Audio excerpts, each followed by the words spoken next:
सबसे बड़ी कवरेज में वोटों की बारात अब अपने 5वें चरण में पहुंच चुकी है, जहां 11 जिलों की 51 सीटों पर मतदान शुरू हो गया है। 7 बजकर अभी हो रहे हैं 17 मिनट और अब से कुछ 17 मिनट पहले वोट डालने की प्रक्रिया शुरू हो गई है 11 जिलों की अलग अलग सीटों पर, यानी 51 सीटों पर।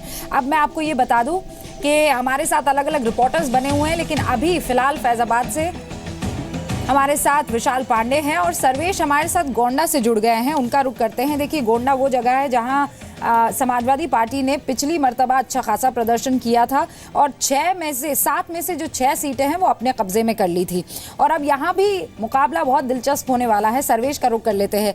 सर्वेश, मैं आंकड़े पढ़ रही थी, उसमें 429 जो हैं वो उम्मीदवार बड़े यंग है, मतलब 25 में से 50 साल की उम्र उनकी बताई जा रही है। उसमें से एक यंग प्रतीक भी हैं जो कि गोंडा की ही एक सीट से लड़ रहे हैं। बाहुबली के बेटे हैं, मेलबर्न से पढ़ाई की है। सिर्फ वही नहीं, विनोद सिंह उर्फ पंडित सिंह भी वहां से मैदान में उतर रहे हैं समाजवादी पार्टी की तरफ से। बहुत दिलचस्प इस बार का मुकाबला वहां।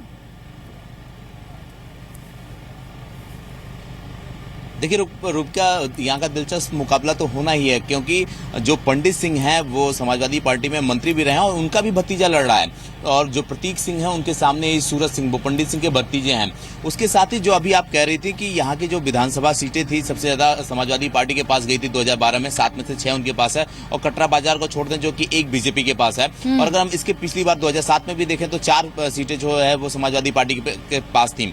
लेकिन इस बार समीकरण बिल्कुल अलग है, इसलिए रूबिका की जो लोग समाजवादी पार्टी के थे उसमें भी कुछ नाराजगी इसलिए है क्योंकि जो पंडित सिंह हैं वो अक्सर गोंडा सदर से विधायक हुआ करते थे, लेकिन अब की बार वो तरफगंज चले गए हैं क्योंकि ये इस सीट से वो अपने भतीजे सूरज सिंह को लड़ा रहे हैं। वहीं ब्रिजभूषण शरण सिंह जो बीजेपी के सांसद हैं, उनके जो लड़के हैं वो यहाँ से प्रतीक सिंह लड़ रहे हैं। तो इन दोनों लोगों के आने की वजह से जो पुराने सिटिंग एमएलए थे तरफगंज से, उनका टिकट काट दिया गया तो वो नाराज हैं। वहीं अगर हम एक सीट और भी है यहाँ की विधानसभा, वहां से सिटिंग एमएलए का जो टिकट है समाजवादी पार्टी से वो काट दिया गया है। और वहीं गोंडा में जो महेश तिवारी कद्दावर नेता बीजेपी के माने जाते हैं, जिनका जनाधार यहाँ पे अच्छा माना जाता है, वो बीजेपी को छोड़ के शिवसेना से लड़ रहे हैं। तो यहाँ का समीकरण जो है वो बिल्कुल घूम गया है, जिसकी वजह से अब की बार जो भी ये कद्दावर नेता है, चाहे वो पंडित सिंह हो या ब्रिजभूषण सिंह हो, इन दोनों लोगों के माथे पे पसीना है, क्योंकि ये इनके लिए मुश्किल हो गई कि ये सीट लगाना, ये सीट निकाल पाना, क्योंकि अब ना सिर्फ सियासत की लड़ाई है बल्कि विरासत की भी लड़ाई है। अब ये देखना होगा कि किस तरह से यहाँ के लोग फैसला करते हैं। लेकिन एक खूबसूरत तस्वीर जरूर मैं रूप का आपको दिखाना चाहूंगा कि आप देखेंगे कि ये जिस बूथ पे हम खड़े हैं यहाँ पे 19 मतदेय स्थल है और आपको जबरदस्त यहाँ पर भीड़ देखने के लिए मिलेगी।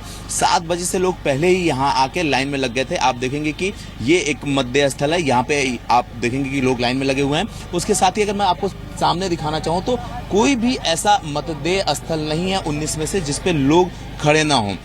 1-2 मतदेय स्थल ऐसे भी हैं जिसपे अभी वोटिंग नहीं शुरू हो पाई है, वहां पे मशीन में थोड़ी सी दिक्कत होने की वजह से वहां पे अभी वोटिंग नहीं शुरू हो पाई है। लेकिन जिस समीकरण की बात हम यहाँ पे कर रहे थे कि समाजवादी पार्टी का गढ़ है, या 2007 को देख लें या 2012 को देख लें, इनके पास बहुत अच्छी सीटें थी। इस बार जरूर मुश्किल होगी क्योंकि अपने ही लोग बगावत कर रहे हैं समाजवादी पार्टी से, तो वहीं अपने ही लोग विरोध कर रहे हैं बीजेपी पार्टी से भी। तो रूबिका, इतनी आसान लड़ाई अब की बार गोंडा की इन 7 विधानसभाओं पे नहीं होगी।